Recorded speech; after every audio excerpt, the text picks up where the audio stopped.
এইভাবে ইন্ট্রো করি না, কিন্তু আমি এখন ঝুলছি একটা গুহার 100 ফুট নিচে, যেটা মাটির নিচে 5 কিলোমিটার জুড়ে বিস্তৃত আছে। আর আমরা এটা পছন্দ করি বা না করি, যখনই আমি আর আমার বন্ধুরা মাটি টাচ করলাম, আমরা অফিসিয়ালি এখানে আগামী 7টা দিন কাটাতে চলেছি।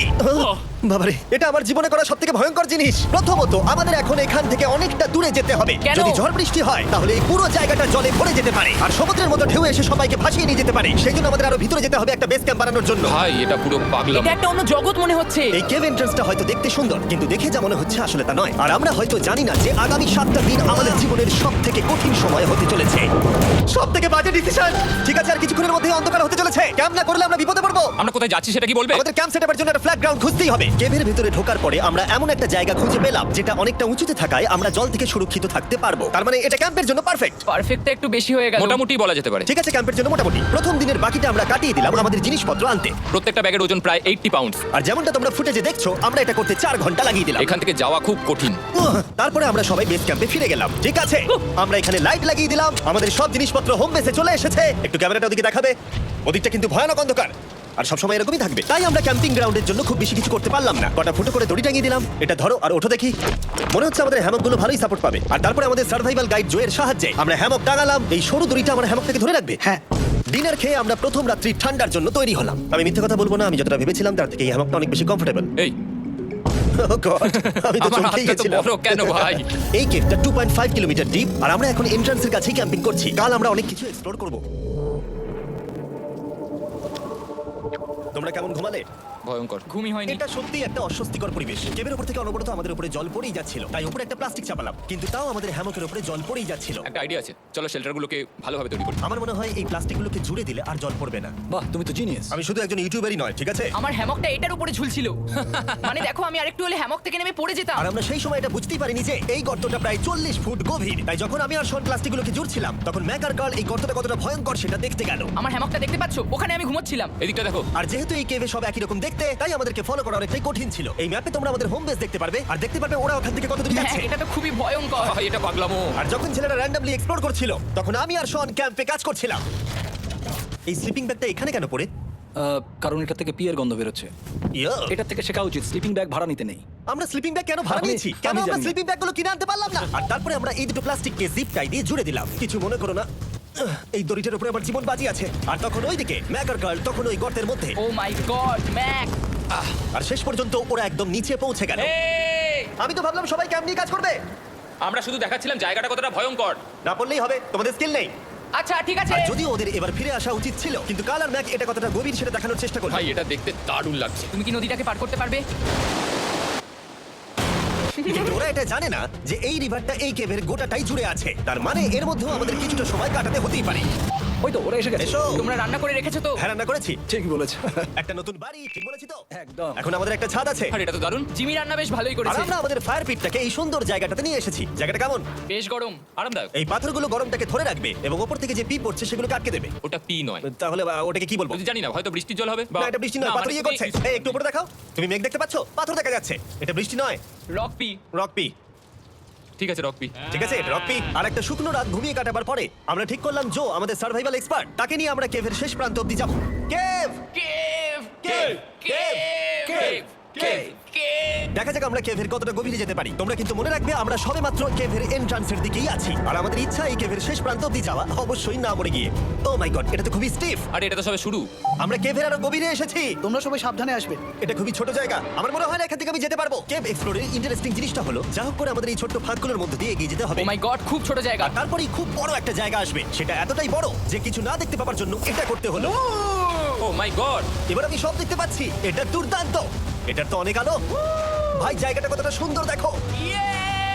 বাপরে কি আলো, আমি তো তাকাতেই পারছি না। আমি তো অন্ধ হয়ে যাবো মনে হচ্ছে। এ বাবা, এটা কি হলো? আমরা বোধহয় ঠিকমতো এটাকে ব্যবহার করতে জানতামই না। চলো এগিয়ে যাই। আর তাই আমরা এগোতে থাকলাম। এই যে এই জায়গাগুলো, এগুলো খুব ভালো ধরার এখানে? জায়গা। এগুলো ধরে এখান থেকে পা ঘুরিয়ে চলে আসতে পারবে। এইভাবে হ্যাঁ, কি? একদম পারফেক্ট। জো সব থেকে ভালো কেভ গাইড।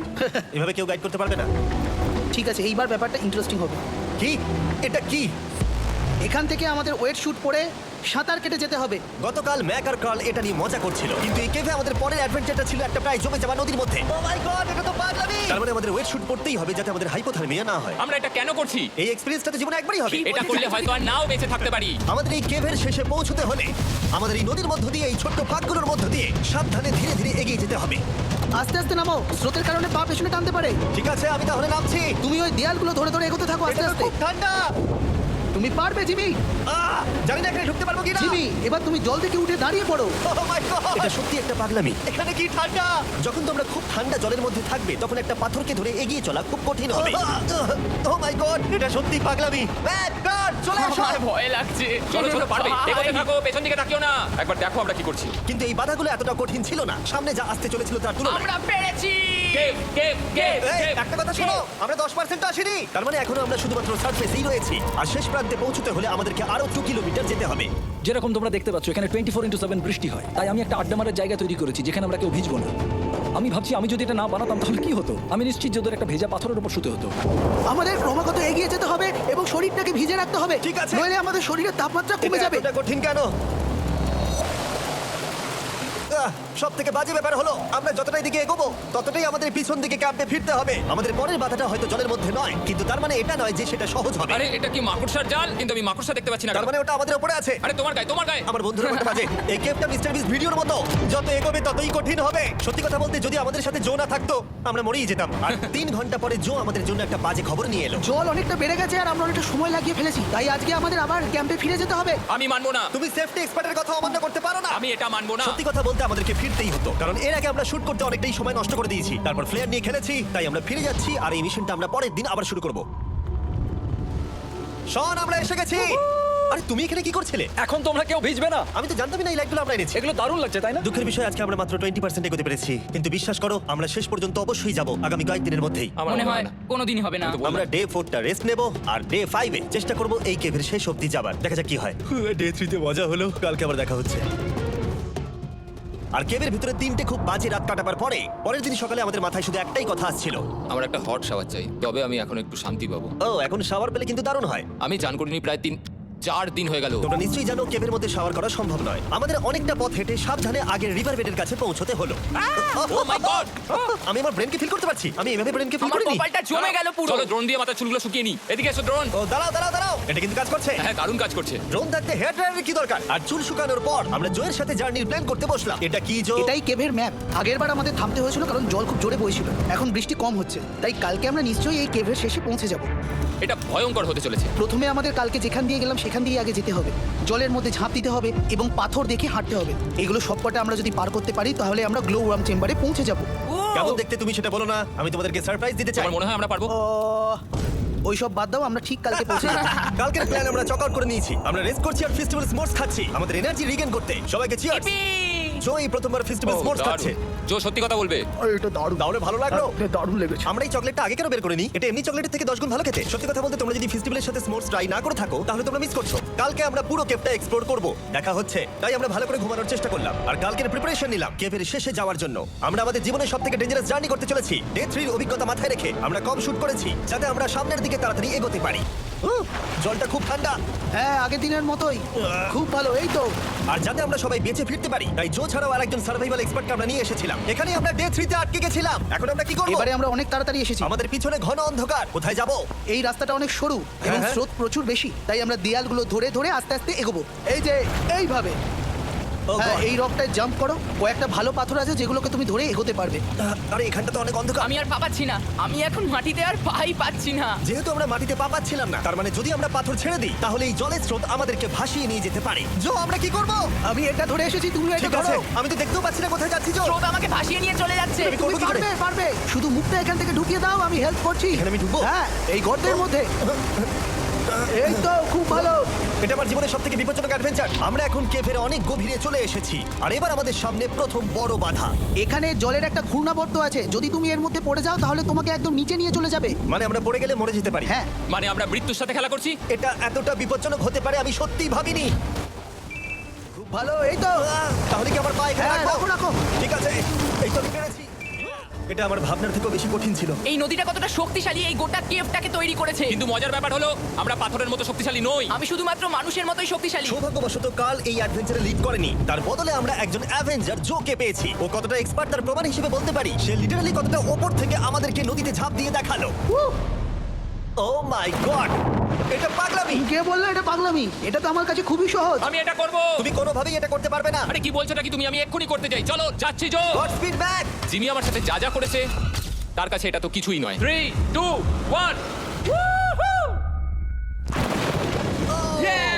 তুমি করবে? না, আমরা না এগুলো শেষ পর্যন্ত যেতে পারবো না।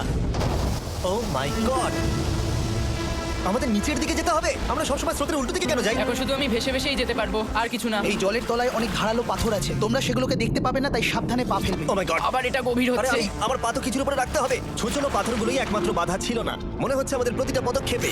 ও ভাই, আমি কিচ্ছু দেখতে পাচ্ছি না। এটা খুব ভয়ঙ্কর। কেভটা আরো অন্ধকার হয়ে আসছিল এবং আরো সরু। আর তখন আমরা জানতাম না যে আমরা ফিনিশ লাইন অবধি পৌঁছতে পারবো কিনা। ও, আহ। আমি ক্লান্ত হয়ে পড়েছি। এই কেভে আরো কঠিন বাধা আসার আগে তোমাদেরকে আমি কিছু দেখাতে চাইবো। জো, তোমার ব্যাগটা দাও। Thank you. তুমি জানো এর মধ্যে কি আছে? না, জানি না কি আছে। Brand new mister beast lab swamp. সত্যি কথা বলছি, গত 5 ঘন্টা ধরে যেহেতু আমি অনেক পরিশ্রম করেছি, তাই কোনো মতেই এখন এটা আমি বলার মতো অবস্থায় নেই। তাই এটা শুট করার 1 মাস পরে আমি পুরো কেপ সেটটা তৈরি করলাম ফিউচার জিমি নেম ট্যাগ দিয়ে। তারপরে বললাম, হে আমি ফিউচার জিমি, আর আমি এখন তোমাদেরকে বলবো brand new toy line of mister beast lab swamp সম্পর্কে। এটা একটা কালেক্টিবল টয় লাইন, আর এখানে 119টা ইউনিক ডিজাইন ক্যারেক্টারও আছে যা তোমরা কালেক্ট করতে পারো। আর সবথেকে দারুণ ব্যাপারটা হলো, কোন ক্যারেক্টারটা তুমি পেয়েছো সেটা জানতে হলে এই টিউবে ওয়াটার দিয়ে নাড়াতে হবে, আর তোমার সোয়ামস তোমার সামনে চলে আসবে। আর আমি এটা ডেমনস্ট্রেট করতে এই বিশাল বড় টিউবটাকে বানিয়েছি। এই টিউবটাকে জল দিয়ে ভরে দাও। তোমাদের এত জলের দরকার নেই, এটা অনেক বড় বলে এত লাগছে। ঠিক আছে, এটা এখন জলে ভর্তি হয়ে গেছে। এবার এটাকে একটু নাড়াতে হবে। এটা কি আর নাড়াতে হ্যাঁ হবে? হ্যাঁ, অনেক নাড়ানো হয়ে গেছে। এবার জল ঢালো এখানে। জো ঢালছে। আর জল ঢালার পরে তোমরা দেখতে পাবে তোমরা কোন সোয়ামটা পেয়েছো। এটা সবথেকে রেয়ার হাইপোক্রোম, যেটা মাত্র 1000টা বানানো হয়েছে। জো, এটা তোমার। থ্যাংক ইউ সো এটা মাচ। চাই। আর এটা তোমার। কাল কি নেবে? আমার কাছে দুটোই ছিল।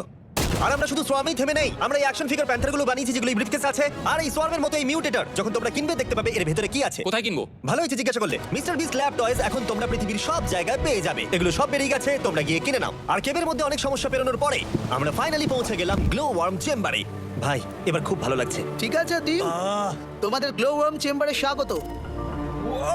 এ তো দারুণ। এটা দারুণ লাগছে। ভাই, এটা পৃথিবী মনে হচ্ছে না এখানে একদমই। যে আলো তোমরা দেখতে পাচ্ছ সেগুলো আসলে ছোট্ট ছোট্ট বায়োলুমিনেসেন্ট গ্লো ওয়ার্ম তৈরি করেছে। এটা দেখতে একটা মিল্কি ওয়ে গ্যালাক্সির মতো লাগছে। ওয়াও! আর এই মুহূর্তটা, এই ভিউ, সত্যি বলতে এই ট্রেকের সমস্ত ক্লান্তি যেন দূর করে দিল। এখানে অবধি পৌঁছানো যেন সত্যি একটা অ্যাচিভমেন্ট ছিল। কিন্তু এখন আমাদের যাত্রা শেষ হয়নি।